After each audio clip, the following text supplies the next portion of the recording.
Oi, pessoal! Hoje iremos falar sobre a revolta da Chibata.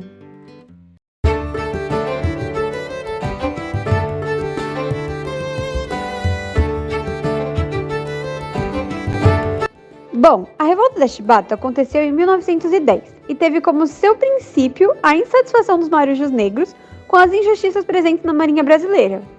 Nessa época, o Brasil estava em transição da monarquia para a república. Então, a desigualdade social, a pobreza, a violência policial, medo e o fanatismo religioso, entre diversas outras coisas, era muito presente na sociedade.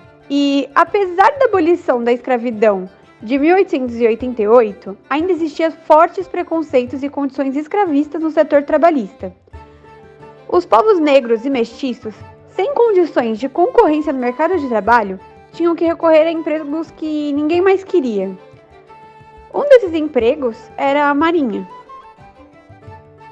Além da escravidão nos navios, o trabalho na marinha oferecia alimentação precária, salários baixos e acidentes nos trabalhos constantes. Baseado em uma organização hierárquica, os cargos superiores eram compostos por brancos e os cargos inferiores por negros e mestiços. Era comum também ver nos navios jovens de 6 a 15 anos trabalhando, pois eles eram facilmente disciplinados.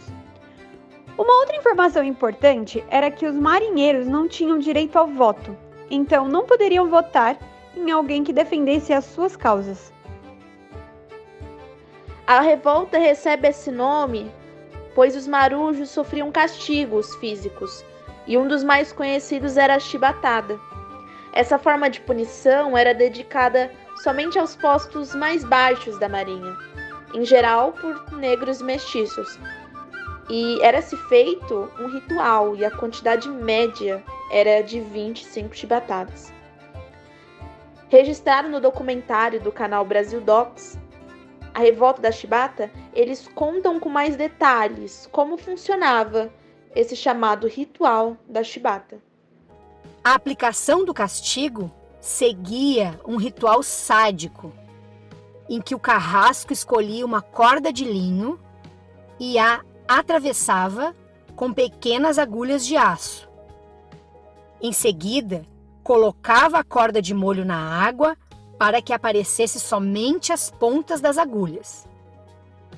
A tropa de marujos ficava em fila e vinha o marinheiro a ser castigado com as mãos algemadas. O capitão, depois do toque de silêncio, lia a proclamação do castigo. As algemas do marinheiro eram retiradas e ele era suspenso, nu da cintura para cima, em um ferro que se prende à balaústra do navio, que é conhecido como pé de carneiro. Após isso, o castigo começava. A cada golpe, o sangue escorria e a vítima gemia de dor. O carrasco seguia lambendo as costas do marujo com a chibata e os tambores batiam forte para sufocar os gritos de dor do marinheiro. Um outro tipo de punição era o enforcamento no mastro do navio e o uso das argolas de ferro. A embriaguez, brigas, jogos e preguiça eram utilizadas pelos marinheiros como forma de resistência. Além da insatisfação, outro fator que motivou ainda mais essas revoltas foi a viagem feita de marinheiros brasileiros para a Inglaterra, na intenção de aprenderem a manusear os novos encouraçados, comprados da marinha inglesa pelo governo brasileiro. E o contato com outros trabalhadores de diversos países mostrou que essas punições pesadas elas eram mantidas apenas na marinha brasileira. Não que as embarcações internacionais não tivessem os seus métodos de castigo, mas não eram tão pesadas como nas embarcações do Brasil. E, para se ter uma noção, os marinheiros da indústria inglesa estavam entre os mais politizados do mundo, sendo assim a maior inspiração para esses marujos. E, além disso, os praças brasileiros mantiveram contato com os marinheiros russos exilados, por sua participação no motim do encouraçado Potemkin, em 1905, o que até gerou o conhecido filme O Encoraçado Potemkin, 1925. Em 16 de novembro de 1889, foi decretado a abolição dos castigos corporais na Marinha. Todavia, pelas constantes festas e brigas entre os marinheiros e oficiais, continuaram internamente os castigos e punições. Os castigos são reinseridos em 12 de abril de 1890, pelo Decreto 328, conhecido como a Companhia Correcional, onde foi instituído séries de punições aos subalternos que tinham uma conduta irregular. A insatisfação dos marujos era bem visível, onde tinha um plano arquitetado inicialmente pelo líder João Cândido, que era formado por comitês de outras navegações, e foi organizado um motim de 10 dias depois da posse de Hermes da Fonseca. Tiveram os planos antecipados, quando um marinheiro, Marcelino Rodrigues Menezes, foi punido por entrar a bordo no navio de Minas Gerais com uma cachaça. Ele foi açoitado por um número anormal de chibatadas, 250 para ser exatas, e não pôde receber nenhuma ajuda médica.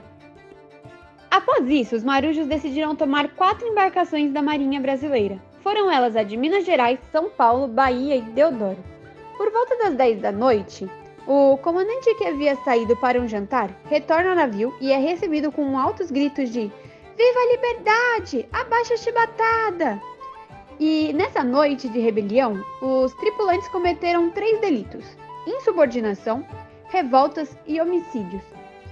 Ainda revoltados, exigiram que o governo abolisse os castigos físicos, caso contrário, iriam bombardear a capital.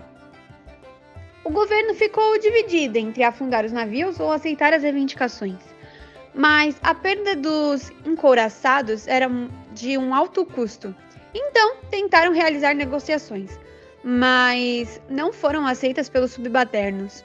Então, Rui Barbosa, defensor dos revoltosos, propôs uma anistia, que foi aceita pela maioria dos senadores e pelos marinheiros também. Então, Hermes, sem saída e pressionado, resolveu aceitar as exigências. Então, extinguiu as punições físicas em 26 de novembro. A primeira ação do governo pós-revolta foi desarmar os navios de guerra. Em 28 de novembro, por meio de um decreto, 1.000 marinheiros foram afastados da Marinha por indisciplina, ou seja, a anistia, na verdade, era uma mentira. E dia 9 de dezembro, o navio Rio Grande do Sul, junto com o batalhão de soldados da Infantaria da Marinha, que é importante ressaltar que eles não participaram da primeira revolta, eles se rebelam. E o governo, instantaneamente, agiu bombardeando a Ilha das Cobras. E até os marinheiros que não fizeram parte dessa segunda revolta sofreram as consequências. Muitos morreram e dia 24 de dezembro, 18 marujos, dentre eles João Cândido, foram parar em uma cela isolada na Ilha das Cobras. E essa cela é a mesma que esteve Tiradentes. A cela era pequena e abafada. Ela foi desinfectada com água e cal, só que devido ao calor, o cal evaporou. E dos 18, 16 praças morreram asfixiados. E apenas João Cândido e um companheiro, João Avelino, sobreviveram. Isso após dias sem água e comida. João ele não pôde mais retornar à Marinha e depois de 6 meses do acontecido foi parar em um asilo psiquiátrico por ter sido considerado louco. João ele recebeu o nome de Almirante Negro, que para o governo esse nome era utilizado para debochar do marinheiro que audaciosamente agia e se comportava como um almirante. Mas para a imprensa, que era a favor da revolta, esse nome soava como valorização para o marinheiro herói que liderou a revolta e lutou pelos direitos trabalhistas mais justos. João Cândido foi prestigiado em diversas canções como forma de homenagem, E um exemplo é o Mestre-Sala dos Mares, de Aldir Blanc e João Bosco, que inclusive essa música foi censurada. João Cândido também recebe uma estátua que se localiza na Praça Marechal Ancora, no Rio de Janeiro. A novela Lado a Lado, da Rede Globo, muito conhecida, aborda a revolta da Chibata, gravada em 2012 com a participação do ator Lázaro Ramos. Agradecemos a atenção neste vídeo e, para concluir e fechar com chave de ouro esse trabalho que merece um 10, deixamos aqui um vídeo, uma entrevista realizada com a voz de João Cândido. Eu quero insistir, se me dá licença, no início, aquilo que determinou a sua revolta. É uma pergunta que eu lhe fiz e que não foi muito respondida. Se o senhor me permite, se o senhor era tratado bem, se o senhor tinha uma condição de liderança, o que lhe levou a estruturar aquela revolta de 1950? É porque eu era marinheiro que gozava de uma certa regalia com os oficiais. E a marujada me obedecia muito, que eu sempre, a voz exercia uma função de mando. Existia uma função de mando e os demais marinheiros sempre queriam estar junto a mim, essas coisas, e havia oficiais mesmo que tinham contato direto comigo. Havia oficiais sérios mesmo, que queriam saber, oficiais até pediam para instrução. E daí, o senhor era bem quisto, portanto, pelos oficiais? Pelos oficiais, por alguns. Pelos oficiais e pela marujada. Pelos oficiais, e daí foi nascendo, fui crescendo, até que o milho deu a espiga. E essa espiga de milho, quando é que nasceu o primeiro grãozinho? O que levou a produzir a espiga de milho? O primeiro grãozinho foi na organização dos comitês, já com o título de comitês revolucionários. Cada um comitê, e a intenção era aquela, era logo que tivéssemos o elemento essencial para impormos às autoridades, a revolta teria que vir. Mas quem organizou esses comitês? Os marinheiros.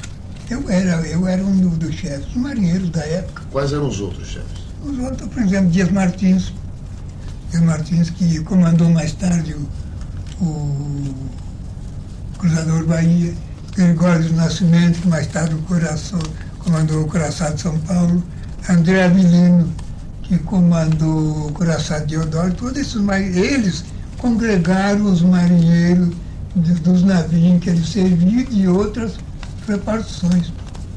Mas essa ideia de congregar marinheiros nesses comitês nasceu de onde e por quê? Os próprios marinheiros. Pelo processo de Chibata. Para combater os maus tratos e as má alimentações da Marinha. E acabar definitivamente com a chibata na Marinha. O caso era este. Nós que vimos da Europa em contato com outras marinhas, não podíamos mais admitir que na Marinha do Brasil ainda o homem tirasse a camisa para ser chibateado por outro homem. E nesses comitês, como o senhor assumiu uma liderança?